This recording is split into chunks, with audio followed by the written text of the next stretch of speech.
beyond what we see and say, there's a logo and this brand is visible.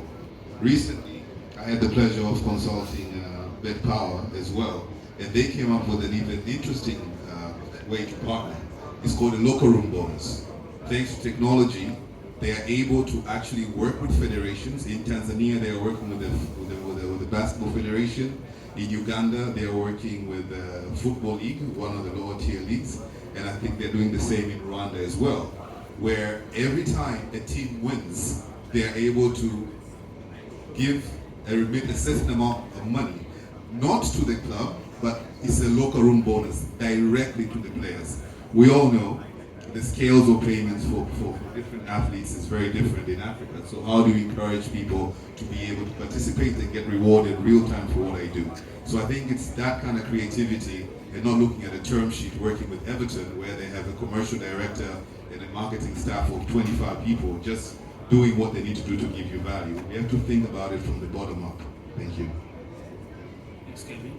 Now that we have someone in the industry, perhaps George, you can tell us how are you over and above sports, because I know sports is I think rather than saying sports is one of the easiest and visible ways of engaging community.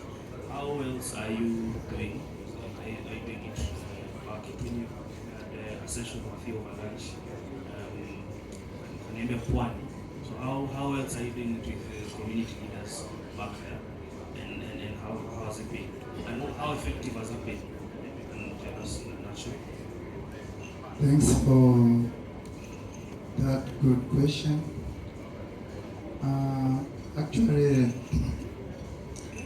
in Tanzania, by short, sport bet, casino, it's taken as a sin. It's something which when you bring it to the society normally say no, because they don't feel as the part of gambling. But for the past something like 17 years now, when we introduced sport betting, now we are doing better, because that attitude, we have managed to remove that attitude on the head of individual within our society. My company is based in Dar es Salaam and Pwani region, and there we are supporting the league. It's a small league within the area. Pwani, it's not a city as Dar es Salaam, so there is a village there, and in the village there is small leagues between village and village, between school and school, between college, and between different groups of young. So we are supporting them by giving them football, chairs, shoes, and different things regarding soccer. But also we are helping these children who are in school due to a certain family problem.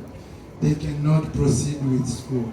So we are taking care of them, paying for school fees if we have to, paying for medicine if they have medicine, and take care of some family matter problems which they occur. Some of them they lose parents in the way, but they still need to attend college or school. So we support them until they reach in a certain age. And it have changed, it have helped us changing that habit of considering betting as a very bad thing or gambling in total. At least now people know that I'm in school because of a certain betting company. You see, so even the society now it's adapting sport betting and casino in a different way compared to previous mindset we had like 17 years past. It was very complicated to tell somebody bet or visit the betting shop. Now, thank you for that. You basically said that you had to demystify the industry through engagement. Maybe Daniel, you can tell us how do you think businesses, especially in East Africa, now that for contextual basis, can balance their objectives to be profitable, but of course having in mind the social and ethical expectations by the operation. So, I think I did not present myself earlier. Daniel Moizi, I'm head of finance at Top Line Gaming. What in the context of the business mindset as a business oriented company, I think within the East African society as a whole, or the African society as a whole, I think we are really biased by the gambling side in terms of the inherent risks in terms of the gambling part. So what we have to do is, in terms of reviewing what are my plans in terms of, come again? Reviewing what are my plans, let's say for a year. And then I have to incorporate how do I help the community that is around me in terms of elevating them to a certain standard. And then, let's say, I think Kevin mentioned it in terms of the local bonus. So when we introduced the local bonus, it was on the side of, we didn't want to associate ourselves to, in terms of investing into something. And then we'll be, later on, we'll be receiving complaints that the players didn't get paid on time, and then yet they use their efforts. So we are like, how do we now help the league in terms of getting, you have put your efforts and then you get paid real time. So that is in a way that we are trying to help the community that is affected directly with our main business. So pretty much within the concept of planning, we could always make terms of making the society a little bit better than we found them earlier when we started the business. So that's how we view it in terms of planning, and then also elevating the society that we're working in. And back now to the regulator. Speaking of Kenya, what really, we've talked about demystifying the betting and gaming industry.